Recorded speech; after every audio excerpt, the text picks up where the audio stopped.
ইদারিং দেখতেছি দেশের মধ্যে গন্ডগোল করতেছে আমলিক রাজাকার গুলা।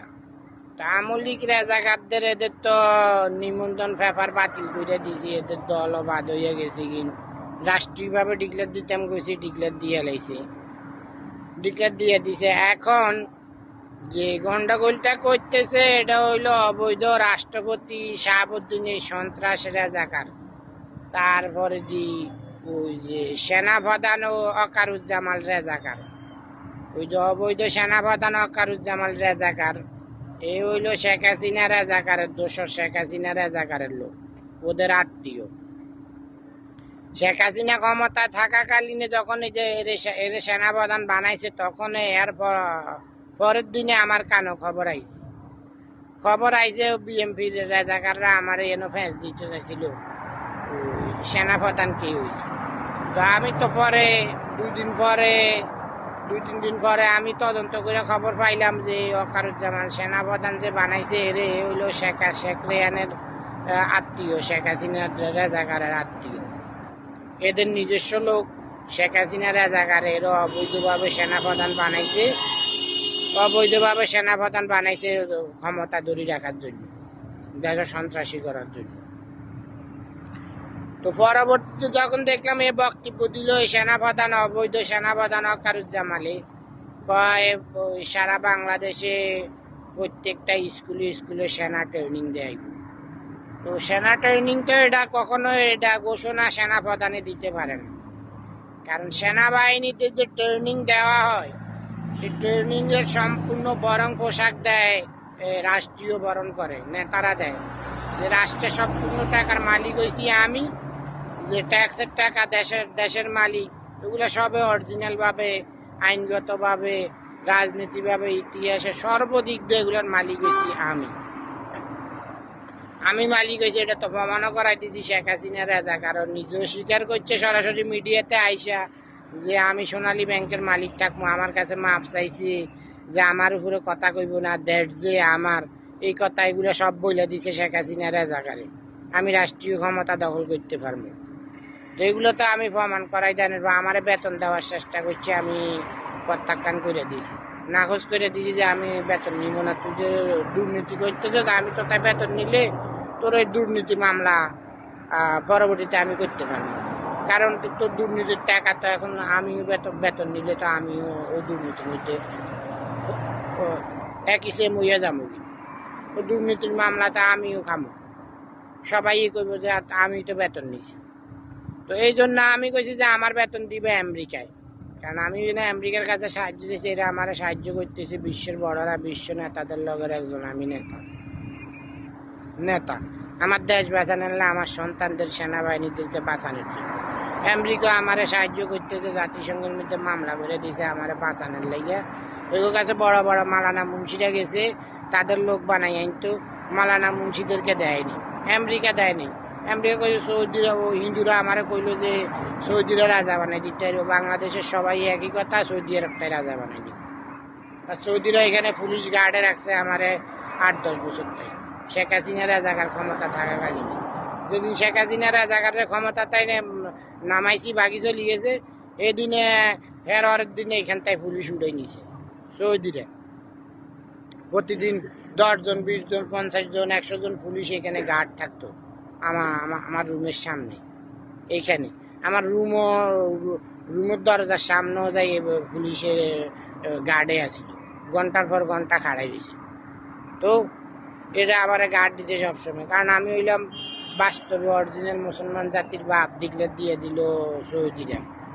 অরিজিনাল মুসলমান জাতির বাপ হয়েছি আমি হইলাম মুসলমান জাতির নেতা, আরব গালফের জন্মদাতা, হিন্দুস্তানের জন্মদাতা, সেনাবাহিনীদের জন্মদাতা বাপ, ডাক্তারের জন্মদাতা, ওই ব্যবসায়ীদের জন্মদাতা। এগুলা ফার্স্ট আমি চালু করছি।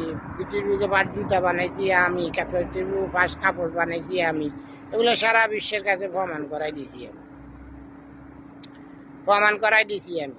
তো সেনাবাহিনীর যে ট্রেনিংয়ের যে কোনো সেনাবাহিনীর ট্রেনিং দিতে যাতে সার্কির মধ্যে যায়, সার্কিটে করার জন্য যে প্রথমে ট্রেনিং দেওয়া হয়, তো ট্রেনিংয়ে টিকলে না হ্যার তার চাকরি হয় সেনাবাহিনীতে, তার স্থায়ীভাবে চাকরি হয় সরকারি। তো ট্রেনিংয়ে যে দেয়, ভর্তি হয়ে যায় প্রথমে, ভর্তি হইলে যে এখানের যে কোনো ছাত্র যদি অ্যাক্সিডেন্ট হয়, অসুস্থ হয়, হাত পা ভাঙ্গিয়া যায়, এটা সম্পূর্ণ রাষ্ট্র বরণ করে, সম্পূর্ণ নেতা বরণ করে। নেতারা এটার বরণ পোশাক দেয়, তারা ডাক্তার দেয়, ডাক্তারিভাবে সম্পূর্ণ চিকিৎসা করায়। নেতাদের টাকা, যে নেতা যে সবার বড় নেতা হয়েছি আমি, নেতা একজনে তাকে দেশের, আমার দেশের মালিক একজনে অরিজিনাল ভাবে দেয়। তো নেতায় অর্ডার, নেতা এটা পাস করতে হয়। নেতায় যদি বলে যে ট্রেনিং ওইখানে দিতে হইব, তাইলে এটা রাষ্ট্রীয়ভাবে আইনগতভাবে এটা বৈধ হইব এবং রাষ্ট্র ওটা বরণ করব। ওই ট্রেনিংয়ে যত খরচ হয় রাষ্ট্র বরণ করব। আর কোনো সেনাপ্রধানে এটা উদ্যোগ নিতে পারে না, কোনো সেনাপ্রধানে এই বলতে পারে না যে আমি স্কুলে ছাত্রদেরকে সেনা ট্রেনিং দেব। ওই সেনাপ্রধানের যে মূর্খ রাজাকার, এই যে অবৈধ ওয়াকারুজ্জামান, এর হন্দাইছি আমি অবৈধ সেনাপ্রধান, শেখ হাসিনা রাজাকারে বানাইছি। এ যখন কর্নেল হয়েছে, যখন মেজর হয়েছে, উপর লেভেলে যখন উঠছে, তখন এ বিভিন্ন সেনাবাহিনীদেরকে দিয়ে জামা কাপড় হইতে সব কাঁচার ধুইতো, পরিষ্কার করাইতো, এর জুতা পরিষ্কার করাইতো, তারপরে দিয়ে এর খানাটা এর সামনে আনি দিতে হইতো, পানি, খাওয়ার পানি আনি দিতে হইতো, খাওয়ার পানি গ্লাসে পানি ডালি ওরে দিতে হইতো।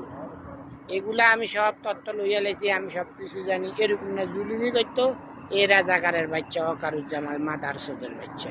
এ হলো একটা আলে মাদারসোদ। এ রাজাকারে দেশের মধ্যে গন্ডগোল কইরা আমুলি আলাদেরকে আবার দেশের মধ্যে সন্ত্রাসী রাজতাই করার জন্য এই চেষ্টা করতেছে। রাজাকার ওয়াকারুজ্জামান মাদারসোদ, এরে আমি কইছি যে শেখ হাসিনার কি অবস্থা করছে তুই তো দেখছস। তোর অবস্থা, তোর ফ্যামিলির, তো ছেলে মেয়ে হইতে যা আছে, পুরা ফ্যামিলির অবস্থা এমন ভয়ঙ্কর হইব যা তুই নিজে কল্পনা করতে পারবি না, কল্পনার বাইরে চলে যাবি। এমন অবস্থা করবো আমি ক্ষমতায় গেলে। যারা আমার কথা শুনবো না তাদের অবস্থায় বিশাল ভয়ঙ্কর আকারের তারা শাস্তি ভোগ করতে হইব। তুই তো অবৈধ সেনাপ্রধান না, তুই অবৈধভাবে তোর শেখ হাসিনার জায়গায় অবৈধভাবে সেনাপ্রধান বানাইছে। আর যুদ্ধে যখন হারি যায় কিন, যখন দেশের নেতার লগে কিংবা রাজনীতির দলের সাথে যদি যুদ্ধ হয়, অন্য অবৈধভাবে কেউ ক্ষমতা তার সাথে যুদ্ধ হয়, যখন সেই যুদ্ধে হারি যায় কিন, শেখ হাসিনা হারি গেছে, তার সম্পূর্ণ নির্বাচন এগুলা সম্পূর্ণ বাতিল হয়ে যায়। যে যত ব্যবসা যত কিছু বানাইছে এগুলা সব কিছু বাতিল হইয়া যায় কিন, এগুলা অবৈধ হইয়া যায় কিন। এটা সারা বিশ্বের ইতিহাস থেকে। এবং তার নিমন্ত্রণ পেপার, এমপি মন্ত্রী হইতে সব কিছু এগুলা বাদ হইয়া যায়, ক্যান্সেল হইয়া যায়, ওদের বিরুদ্ধে মামলা হইয়া যায়, ওরা যে সন্ত্রাস প্রমাণ হইয়া যায় কিন। দ্বিতীয়বার তারা আর কখনো ক্ষমতায় আসতে পারে না। এলে তো বিশ্ব নেতাদের আমেরিকার দাম থাকলো না, বিশ্ব নেতারা তো সারা বিশ্বের কাছে পৌঁছে যেত, বিশ্ব নেতা হইতো না আর। কারণ যদি যুদ্ধে হারি যায়, সন্ত্রাসের সাজা দেয়, বিভিন্ন ফাঁসি হয়ে যায় সন্ত্রাসের, আর দ্বিতীয়বার ক্ষমতায় আসতে দেয় না। ওই সন্ত্রাস যদি আবার দ্বিতীয়বার ক্ষমতায় আসে, তাহলে তো বিশ্ব নেতাদের আর দাম থাকে না। যুদ্ধ যে লোক মারা গেছে, যে লোক মারা যায়, ওগুলার বিচারও তো আর হইল না। তাইলে আইনেরও আর দাম থাকে না, বিশ্ব নেতাদেরও আমেরিকারও আর দাম থাকলো না। কারণ এটা পৃথিবীর মানব জাতির ইতিহাস থেকে কখনো যুদ্ধে হারি গেলে পরাজিত হইলে, আর যুদ্ধে পরাজিত হয় কারা? যে সন্ত্রাস, সে পরাজিত হয়। কখনো ভালো নেতারা যুদ্ধে পরাজিত হয় না, যে সন্ত্রাস সে যুদ্ধে পরাজিত হয় দ্বিতীয়বার আর ক্ষমতা আসতে পারে না। এটা কখনো বিশ্বের কোনো রাজনীতিবিদরা, বিশ্বের কোনো বড় নেতারা, বিশ্ব নেতারা কখনো দেয় না। শেখ হাসিনা রাজাকারের যুদ্ধে হারিয়ে গেছে, সর্বদিক দিয়ে মাপ চাইছে, আমার বড় মানি গেছে, তার যুদ্ধে হারাই ক্ষমতা তাই নামালাইছি। এটা বিশ্বের বড়রা আমার পাশে দাঁড়াইছে। বিশ্বের বড়রা কখনো দ্বিতীয়বার আমলিকের, বাংলাদেশের মধ্যে আমলিকের অস্তিত্ব আর কখনো আসবে না। আমলিক বলতে আর কখনো বাংলাদেশের মধ্যে কোনো রাজনীতি, কোনো দল আর কখনো ক্ষমতায় আসতে পারবো না। এদের সম্পূর্ণ মহাজোট নিমন্ত্রণ ব্যাপার সবগুলা বাদ হয়ে গেছে, বাতিল হয়ে গেছে। কিন্তু বাস্তবে আইনগতভাবে সর্বদিক দিয়ে এগুলো হইলো বাস্তব ইতিহাস। তো ওয়াকারুজ্জামালে যেটা কইছে যে ট্রেনিং দেওয়াইব, এটা কখনো আমি তারা আটকাই দিছি সে পাইব, এই ট্রেনিং বাংলাদেশে দেওয়াটা সম্ভব না। কারণ বাংলাদেশের জনগণ বেশি, বাংলাদেশের এখন বর্তমানে রাষ্ট্র আয়ত্তনে ছোট, আগে আয়ত্তনে তো বাংলাদেশ অনেক বড়। শেখ মুজিব রাজাকারে তো দেশের অংশ দিয়ে দেওয়ার কারণে এখন আয়ত্তনে ছোট বাংলাদেশ। বাংলাদেশ ত্রিপুরা, শ্রীপুরা, আগরতলা, বটতলা, আসাম, কলিকাতা এগুলো পুরোটা নিয়ে একটা বাংলাদেশ আছিল, একটাই বাংলাদেশ আছিল। এখন তো বাংলাদেশ আয়ত্তনে ছোট, বাংলাদেশের জনগণ বেশি।